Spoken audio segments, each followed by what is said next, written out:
Hi friends, welcome to my channel. நம்ம சேனலில் இன்றைக்கி ரொம்பவே ஹெல்த்தியான ஒரு ஸ்நாக்ஸ் ரெசிபி தாங்க எப்படி செய்கிறதுன்னு பார்க்க போகிறோம். இந்த ஸ்நாக்ஸில் பார்த்திங்கன்னா முழுக்க ப்ரோட்டீன் மட்டும்தாங்க இருக்குது.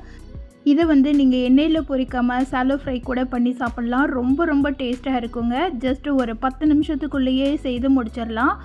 குழந்தைங்களுக்கு லஞ்ச் பாக்ஸில் வச்சு விடுறதுக்கு ஒரு ஹெல்த்தியான ஸ்நாக்ஸ் ரெசிபின்னே சொல்லலாங்க. மேலே நல்லா மொறுன்னு கிறிஸ்பியாக உள்ளே ரொம்பவே சாஃப்டாக இருக்குங்க. லஞ்சு சாப்பிடாத குழந்தைங்களுக்கு இந்த மாதிரி 2 பீஸ் செய்து கொடுத்தா போடுங்க. வயிறே ஃபுல்லாகிடும். ஃபுல் அண்ட் ஃபுல் ப்ரோட்டீன் நிறைஞ்ச ஸ்நாக்ஸு. வாங்க இந்த ஸ்நாக்ஸை எப்படி செய்கிறதுன்னு பார்க்கலாம்.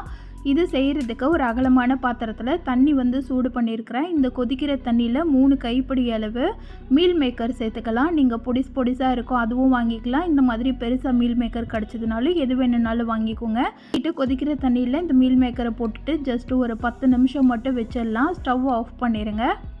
இப்போ தண்ணியில் நல்லா எல்லாமே முங்கி வர மாதிரி கலரி விட்டுட்டு ஒரு 10 நிமிஷம் ஊற வச்சிடலாம். இது ஊறுறதுக்குள்ளே மிக்ஸி ஜாரில் ஒரு 3 ஸ்பூன் அளவு பொரிகடலை சேர்த்து நல்லா பவுடராக அரைச்சி எடுத்துக்கோங்க. கொஞ்சம் கூட திப்பியே இருக்கக்கூடாது. கையில் எடுத்து பார்க்கும்போது நல்லா சாஃப்டாக வலுவலுன்னு இருக்கணும். அந்த மாதிரி அரைச்சி எடுத்துக்கோங்க. பாருங்கள், இந்த அளவுக்கு சாஃப்டாக இருக்கணும். இப்போ இது ஒரு சைடு இருக்கட்டும். இப்போ மீல் மேக்கர் பார்த்திங்கன்னா நல்லாவே ஊறி வந்துருச்சு. நம்ம ஊற்றின தண்ணியெல்லாம் நல்லா அப்சர்வ் ஆகிட்டு எவ்வளோ பஃபியாக வந்திருக்கு பாருங்கள். இந்த அளவுக்கு நல்லா ஊறி வந்தால் தான் சாப்பிட்றதுக்கு ரொம்பவே சாஃப்டாக இருக்குங்க. கண்டிப்பாக இந்த ப்ராசஸ் பண்ணிக்கோங்க. இப்போ இதில் இருக்கிற தண்ணி எல்லாத்தையும் நம்ம வடிகட்டி எடுத்துக்கலாம். தண்ணி நல்லாவே சூடாக இருக்கும். ஒரு ஸ்ட்ரெயினர் யூஸ் பண்ணி அதில் நம்ம எடுத்து வச்சுருக்கிற மீல் மேக்கரெல்லாம் சேர்த்துட்டு ஒரு மேஷரோ இல்லை ஒரு கரண்டியோ வச்சு நல்லா அழுத்தம் கொடுத்து ப்ரெஸ் பண்ணிங்கன்னா அதில் இருக்கிற தண்ணியெல்லாம் பார்த்திங்கன்னா நல்லா ஃபில்டர் ஆகி வந்துடும்.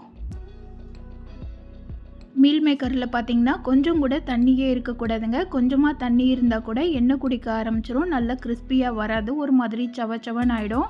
அதனால் தண்ணி எல்லாத்தையும் நல்லா ஃபில்ட்ரு பண்ணி எடுத்துக்கோங்க. உங்களுக்கு கையில் வச்சு சூடு பொறுக்க கையில் வச்சு நீங்கள் பிழிஞ்சு எடுக்கிறதுனாலும் பிழிஞ்சு எடுத்துக்கலாம். இந்த மாதிரி ஏதாவது மேஷரோ கரண்டியோ வச்சு செய்யும்போது ரொம்ப ஈஸியாகவே தண்ணி ஃபில்டர் ஆகி வந்துடுங்க. ஒரு ஸ்ட்ரெயினரில் வச்சுட்டு இந்த மாதிரி அழுத்தம் கொடுத்து எடுத்துக்கோங்க. இப்போ கையில் எடுத்து பார்க்கும்போது கொஞ்சம் கூடமே தண்ணியே இருக்கக்கூடாது. அந்த அளவுக்கு நல்லா பிழிஞ்சு எடுத்துக்கலாம். இப்போ நம்ம பிழிஞ்சு வச்சுருக்கிற மீல் மேக்கர் எல்லாத்தையும் மிக்ஸி ஜாரில் சேர்த்துக்கலாம். ஜார் கொள்கிற அளவுக்கு எல்லாத்தையும் சேர்த்துட்டு பல்ஸில் வச்சு ஒரு 2 சுற்றி எடுத்துக்கோங்க. பாருங்கள், இந்த அளவுக்கு நல்லா துருவி எடுத்துக்கலாம். இது ரொம்ப நைஸாக அரைக்க வேண்டாம். ஒரு 3-4 சுற்றினீங்கனாலே போதும். நல்லா சாஃப்டாக வந்துடும்.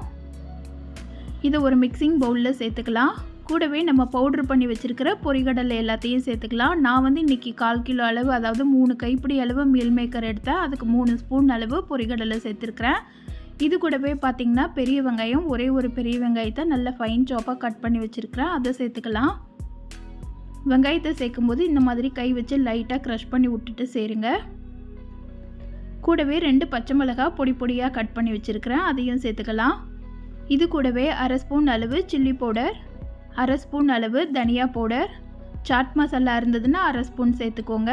கரம் மசாலா ஒரு 1/4 ஸ்பூன் சேர்த்துக்கோங்க. சாட் மசாலா இல்லாத பட்சத்தில் ஒரு 1/4 எலுமிச்சம்பழம் மட்டும் பிழிஞ்சு விட்டுக்கோங்க. இது எல்லாத்துக்கும் தேவையான அளவு உப்பு சேர்த்துக்கலாம். கூடவே ஒரு 1/2 ஸ்பூன் அளவு இஞ்சி பூண்டு பேஸ்ட்டு சேர்த்துக்கோங்க.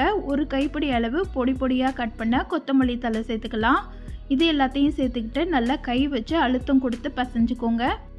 இதில் தண்ணி எதுவுமே சேர்க்கக்கூடாதுங்க. தண்ணி எதுவும் சேர்க்காம இந்த மாதிரி நல்லா பசைஞ்சு விட்டிங்கனாலே போதும். மீல் மேக்கர் நம்ம மிக்சியில் போட்டு அடிக்கும் போதுமே அதில் கொஞ்சம் ஈரப்பதம் இருக்கும். அந்த ஈரமே கரெக்டாக எல்லாம் மிக்ஸ் ஆகிறதுக்கு கரெக்டாக இருக்கும். பாருங்கள், இந்த அளவுக்கு நல்லா மிக்ஸ் பண்ணி விட்டு சின்ன உருண்டையாக உருட்டி எடுத்துக்கலாம். நம்ம பருப்பு உடைக்கெல்லாம் உருட்டுவோம்ல, அந்த சைஸ் அளவு உருட்டிட்டு இந்த மாதிரி 2 உள்ளங்கைக்கும் நடுவில் வச்சு லைட்டாக அழுத்தம் கொடுத்திங்கன்னா நல்ல சர்க்கிள் ஷேப்பில் வந்துடும். இதை ஓரத்துலலாம் பார்த்திங்கன்னா நல்லா கை வச்சு இந்த மாதிரி அழுத்தி விட்டிங்கன்னா விரிசல் இல்லாமல் வரும். பாருங்கள், இந்த அளவுக்கு ரெடி பண்ணி வச்சுக்கலாம். ரொம்ப தின்னாக தட்டிட வேண்டாம். ஓரளவுக்கு நல்லா தடிமனாகவே தட்டி எடுத்துக்கலாம். இப்போ இது எல்லாத்தையும் ரெடி பண்ணி வச்சுட்டு ஒரு மிக்சிங் பவுலில் ஒரு 3 ஸ்பூன் அளவு மைதா மாவு சேர்த்துக்கலாம். இதில் கொஞ்சமாக தண்ணி ஆட் பண்ணி கெட்டி இல்லாமல் கரைச்சி எடுத்துக்கோங்க.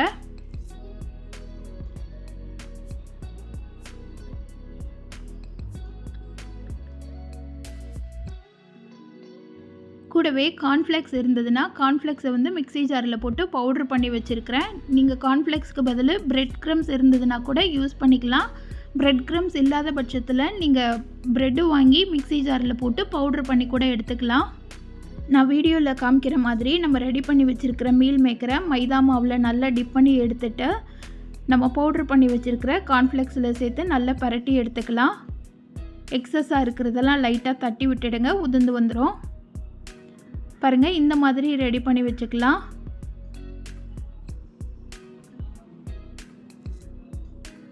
எண்ணெய் இதை பொரிக்கிறதுக்கு நல்ல சூடாக இருக்கணும். சூடாக இருக்கும்போது இதை ஒன்று ஒன்றா சேர்த்துடலாம். சேர்க்கும்போது எண்ணெய் நல்லா ஹை ஃப்ளேமில் இருக்கணும். சேர்த்ததுக்கப்புறமா பார்த்திங்கன்னா மீடியம் ஃப்ளேமில் வச்சுருங்க. லோ ஃப்ளேம்லேயோ ரொம்ப ஹை ஃப்ளேம்லேயோ வச்சு பொரிக்கக்கூடாது. ஒரு சைடு லைட்டாக கலர் சேஞ்ச் ஆகி வந்தோடனே இன்னொரு சைடு திருப்பி விட்டுடுங்க. இது துளி கூட உதிராதுங்க. கரெக்டான அளவு பொரிகடலை மாவு சேர்த்திங்கன்னா எல்லாமே பர்ஃபெக்டாக வந்துடுங்க. பாருங்கள் எவ்வளோ சூப்பராக வந்திருக்குன்னு சொல்லிட்டு. நல்லா 2 சைடும் கலர் சேஞ்ச் ஆகி வரணும். ஒரு செட்டு பொரிஞ்சு வர்றதுக்கு ஒரு 3 நிமிஷம் தாங்க ஆகும். அதுக்குள்ளே ஒரு செட்டு பொரிச்சு எடுத்துடலாம். ஓவராலாக இதோட குக்கிங் டைம் பார்த்திங்கன்னா வெறும் 10 நிமிஷம் தாங்க. காலையில் பிரேக்ஃபாஸ்ட்டோ இல்லை மதியம் லஞ்ச் பாக்ஸ்க்கோ சாப்பிடாத குழந்தைங்கள்லாம் இருப்பாங்க. அவங்களுக்குலாம் இந்த மாதிரி செய்து கொடுத்து பாருங்கள், விரும்பி சாப்பிடுவாங்க. இது கூடவே சைடிஷாக கொஞ்சமாக சாஸும் சின்னதாக கட் பண்ண வெங்காயமும் வச்சு கொடுத்து பாருங்கள். ஒரு பீஸ் கூட மிச்சமே வராது. அந்தளவுக்கு ரொம்பவே டேஸ்ட்டாக இருக்கும். குழந்தைங்களுக்கும் சரி பெரியவங்களுக்கும் சரி ரொம்பவே ஒரு சூப்பரான டேஸ்ட்டில் ஒரு ப்ரோட்டீன் ரெசிபி கொடுக்கணும்னு நினச்சிங்கன்னா இந்த மாதிரி செய்து கொடுங்க. இதோட காஸ்ட்டும் பார்த்திங்கன்னா ரொம்ப கம்மிங்க. ஆனால் ரொம்பவே சத்தானது. கண்டிப்பாக இந்த ரெசிபியை இதே மாதிரி மெத்தடில் நீங்களும் செய்து பாருங்கள். செய்து பார்த்துட்டு எப்படி இருந்துச்சுன்னு சொல்லிட்டு கமெண்ட் பண்ணுங்கள். இந்த வீடியோ பிடிச்சிருந்ததுன்னா இந்த வீடியோக்கு லைக் பண்ணி மறக்காமல் சேனலை சப்ஸ்கிரைப் பண்ணிவிடுங்க. Thank you friends.